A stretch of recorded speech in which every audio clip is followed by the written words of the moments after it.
তফসিলের আগে সরকারি কাজে হস্তক্ষেপ করবে না নির্বাচন কমিশন। বিদ্যমান আইনেই নির্বাচন সুষ্ঠুভাবে করা সম্ভব বললেন সিইসি। চূড়ান্ত পরিকল্পনা প্রকাশ।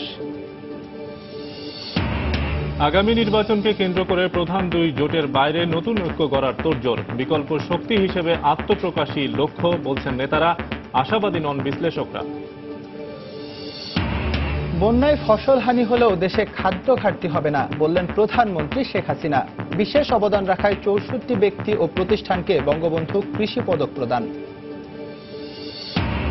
আশুলিয়ায় জঙ্গি আস্তানা সন্দেহে ঘিরে রাখা বাড়ি থেকে ৪ জনের আত্মসমর্পণ। কাজ করছে বোম ডিসপোজাল ইউনিট।